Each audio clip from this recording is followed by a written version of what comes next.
नमस्कार दोस्तों, स्वागत है मेरे YouTube चैनल पर। आज मैं बात करूंगा यूपी बार काउंसिल के बारे में। आप इस तरफ देख पा रहे होंगे कि मैं सारा डिटेल्स यहाँ पे दिया हूँ। यूपी बार काउंसिल की तरफ से एक नया नोटिफिकेशन आया है। नया नोटिफिकेशन इसलिए आया है क्योंकि यहाँ पे यूपी में इलेक्शन आने वाले हैं और यूपी में इलेक्शन आने का मेन पर्पस यही है कि अब एडवोकेट कुछ अपनी मांग रखे हैं कि यहाँ पे आप मेरे को कोई भी सरकार आए, ये मांग हमारी पूरी करनी पड़ेगी। अब इसका रीज़न ये है कि देखिए, एडवोकेट के कुछ सालों से देखा ये जा रहा है कि एडवोकेट का स्तर गिरता रह रहा है। आप मेरे वीडियो में जाके देख पाएंगे कि मैं कुछ पॉइंट्स डिस्कस किया हूँ कि कैसे कैसे एडवोकेट का स्तर गिर रहा है, किस लिए लोग एडवोकेट को चुन तो रहे हैं लेकिन काम नहीं कर पा रहे हैं, मतलब एक प्रैक्टिस नहीं कर पा रहे हैं। अब एडवोकेट लीगल जॉब के बारे में मैं नहीं बोल रहा हूँ, एक प्रैक्टिस। क्योंकि देखिए, ज़्यादातर एडवोकेट का एक सपना रहता है कि कोर्ट में जाके आर्ग्यू करना। एक जज के सामने आर्ग्यू करने में जो मज़ा है, वो मज़ा शायद किसी काम में नहीं मिलेगा एडवोकेट को। पेपर बनाने में, ड्राफ्टिंग करने में ज़्यादा वो समय नहीं लगता है, लेकिन स्टिल मैं आज डिस्कस करूंगा कि क्या क्या 10 पॉइंट है जिससे एडवोकेट के स्तर को थोड़ा बढ़ाया जाए। कुछ तो मेरे को लगता है। चलिए मैं इसका फीडबैक लास्ट में देता हूँ। पहले मैं पहले पॉइंट से शुरू करता हूँ। पहला पॉइंट ये है कि cashless medical claim of ₹10 lakh. माने मेडिकल क्लेम, अगर कोई बीमारी होती है किसी भी एडवोकेट को, तो उसको कैशलेस 10 लाख तक का गवर्नमेंट हॉस्पिटल हो या कुछ प्राइवेट, वो होता है सेमी गवर्नमेंट जिसके वो कहते हैं, कुछ प्राइवेट हॉस्पिटल माने सेमी गवर्नमेंट हॉस्पिटल में इलाज 10 लाख तक का इलाज उनको मुफ्त मिले, कैशलेस हो। मतलब एक कार्ड बना रहेगा, एक कार्ड के हिसाब से आप उसको डाल देंगे, उनको दे देंगे, तो वहां से 10 लाख की अमाउंट तक की आपको छूट मिल जाएगी। तो वैसा बात किया गया है। अब उसी में 1 नंबर पॉइंट में एक और है कि death because of Covid time, one time settlement of ₹10 lakh. अब अगर किसी का डेथ होता है, किसी एडवोकेट का डेथ होता है, तो ये सारा चीज आप 10 लाख रुपए उनको एक बार में देंगे। माने कोई भी एडवोकेट अगर मरता है कोविड की वजह से, डेथ होती है उनकी कोविड की वजह से, तो उसको 10 लाख रुपए मिलेगा, उनके घर वालों को 10 लाख रुपए मिलेगा। अगर यूपी बार काउंसिल से अगर आप रिकॉग्नाइज बने, उसके अंदर काम करते हैं, तो ही मिलेगा। दूसरी चीज, नए एडवोकेट के लिए 10,000 का इंसेंटिव हर महीने देना पड़ेगा। दूसरा ये पॉइंट ये है, आप यहाँ पे पॉइंट देख पा रहे होंगे, सारा पॉइंट यहाँ पे लाइन टू लाइन, पाई टू लाइन लिखा रहेगा। 10 लाख रुपए पहला मेडिक्लेम है, और दूसरा है 10,000 रुपए न्यू एडवोकेट जो एकदम अभी प्रैक्टिस अपना शुरू किए हैं आफ्टर गेटिंग लाइसेंस के बाद, बार काउंसिल से जो लाइसेंस मिलता है उसके बाद अगर वो शुरू करते हैं, तो वहां यूपी बार काउंसिल में, तो वहां से उनको 10,000 रुपए ये बार काउंसिल ने मांग की है कि 10,000 रुपए नए एडवोकेट को मिलेंगे। तीसरा पॉइंट ये कहता है कि 25,000 रुपए who is practising for last 40 years, मतलब 25,000 रुपए उनको मंथली मिलेंगे जो 40 साल से इस प्रैक्टिसिंग उसमें है, प्रैक्टिसिंग एडवोकेट है, जो 40 साल से एडवोकेट है, 40 साल अपना पूरा एकदम एक माने एक अच्छा समय जो कोर्ट को, यूपी बार काउंसिल को दिए हैं, उनके लिए ये सपना है। माने 25,000 रुपए ये मांग है कि उन एडवोकेट को 25,000 रुपए मिले। चौथा क्या है कि experience advocate should get employment in tribunals, commission और आर्बिट्रेशन केसेस। देखिए, ट्रिब्यूनल और कमीशन तो आप समझ पा रहे हैं, कोई भी कमीशन बन रहा है, ड्राफ्टिंग कमेटी का कमीशन बनता है, हर चीज का कमीशन बनता है, उसमें एडवोकेट को लिया जा सकता है।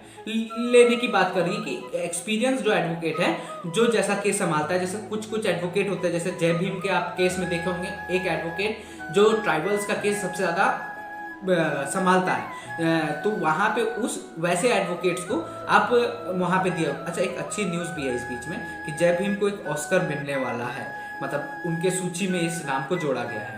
तो मतलब हैट्स ऑफ, जो एडवोकेट है उनके लिए तो बहुत गर्व की बात है। और वो मूवी जो एडवोकेट है, मैं पर्सनली रिकॉग्नाइज करूंगा, उस मूवी को देखिए, आप जरूर देखिए एक बार।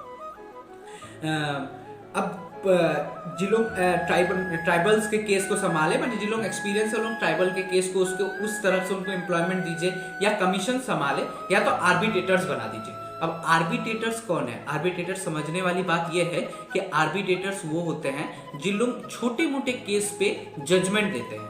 जैसे मान लीजिए कोई छोटा मोटा डिस्प्यूट हो गया, जैसे कि बिजनेस का हो गया, ठीक है, कुछ सम अमाउंट को लेकर बिजनेस का हो गया, अब आर्बिट्रेटर मतलब इसके लिए तो जज साहब नहीं बैठेंगे ना, मजिस्ट्रेट तो नहीं बैठेगा छोटा मोटा केस लेकर।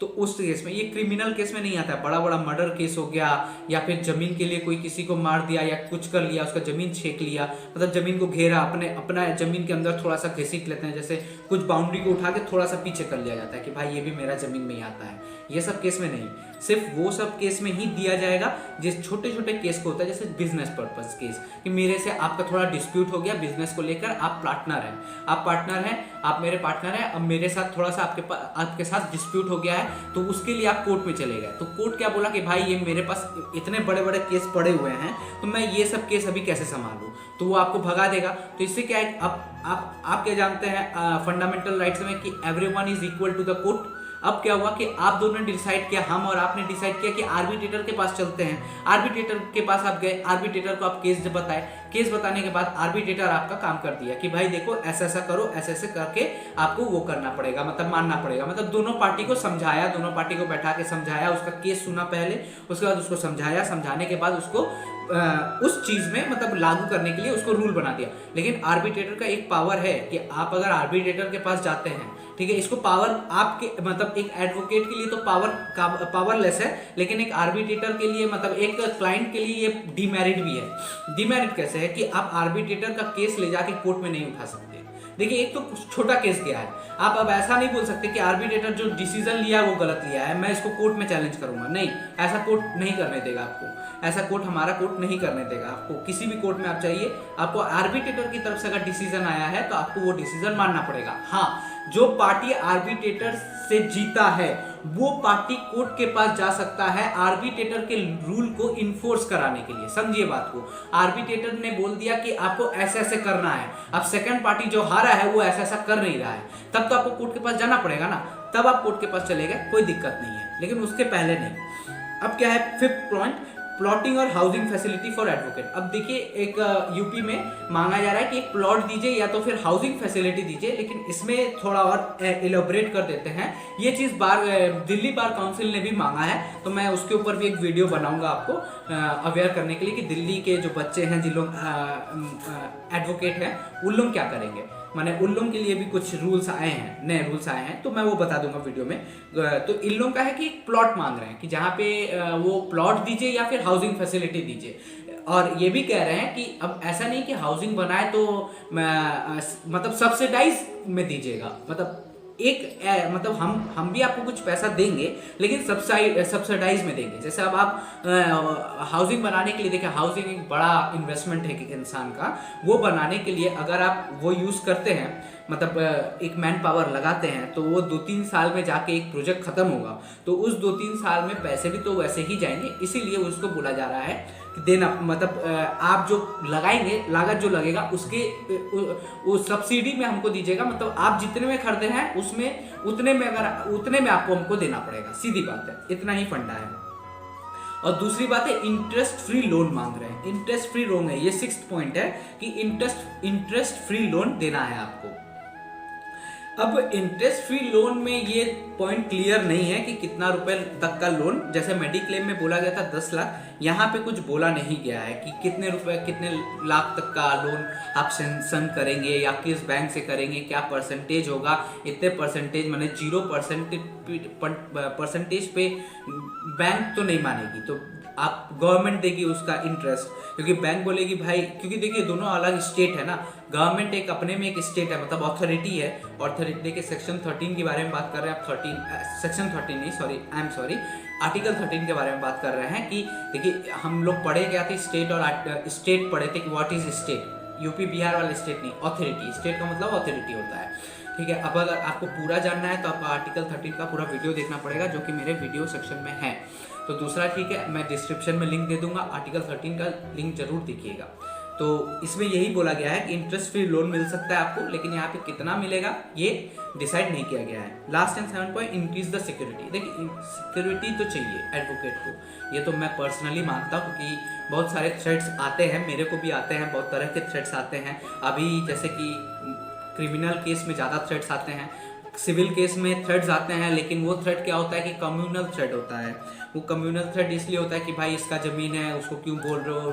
अगर राजपूत का ज़मीन ले रहे हैं तो पंडित और राजपूत में झमेला लग गया। अब आप जिसकी तरफ से केस लड़ने जा रहे हैं वो उसका अगेंस्ट वाला आपको वो कर रहा है कि भाई तुम इस समाज से आते हो, तुम क्यों ऐसा कर रहे हो। तो बहुत तरह के केस ऐसे आते हैं। देखिए, सिविल मामले में संभाला जा सकता है। एक एडवोकेट एक पढ़ा लिखा इंसान होता है और बात करना ही उसका सबसे बड़ा धर्म है, तो वो संभाल लेता है उस केस को। लेकिन क्रिमिनल केस में डायरेक्ट लाइफ थ्रेट आते हैं तो वो थोड़ा सा मुश्किल हो जाता है। इसलिए और लास्ट में मैं यही बोलूँगा कि ये 7 पॉइंट जो हमारे देश में अभी, हमारे देश में नहीं, यूपी में इलेक्शन आने वाले हैं, इसलिए इलेक्शन में उनको बोला गया है कि भाई आप कोई भी पार्टी जीत के आए, हमको ये काम करके देना पड़ेगा। 7 पॉइंट में से 7 मानना पड़ेगा। अब जो पार्टी जीतेगी उसके बाद बात होगा कि भाई कौन कौन से पॉइंट रखने हैं, कौन कौन से, क्योंकि मुझे नहीं लगता है सारे पॉइंट रखे जा सकते हैं, क्योंकि कुछ कुछ तो मैं भी सपोर्ट नहीं करता हूँ। मैं उस पर नहीं बनाऊंगा, मैंने उस पर नहीं बोलूँगा, नहीं तो एडवोकेट की लाइन है, अब बात दूर तक चली गई तो प्रॉब्लम होगा। क्योंकि नहीं, मैं नहीं चाहता हूँ कि पर्सनली, क्योंकि देखिए एडवोकेट की स्थिति तो खराब है, लेकिन कुछ कुछ पॉइंट में मैं भी सपोर्ट नहीं कर पा रहा हूँ। और मैं खुद अगर गवर्नमेंट में होता तो मैं इसमें नेगोशिएबल में तो जाता, और गवर्नमेंट का काम नेगोशिएबल करना है तो वो नेगोशिएट करेगी, मुझे लगता है। हाँ, लेकिन कुछ कुछ पॉइंट बहुत इंपॉर्टेंट है, जैसे कि हाउसिंग फैसिलिटी बहुत ज़्यादा इंपॉर्टेंट है, मेडिकल फैसिलिटी बहुत ज़्यादा इंपॉर्टेंट है, ये तो मिलना ही चाहिए। ये तो मतलब हाउसिंग और मेडिकल फैसिलिटी भी अगर मिल जाती है तो मेरे को लगता है कि it's a good achievement, not the best but it's a good. धन्यवाद, नमस्कार, फिर आपसे बात होगी।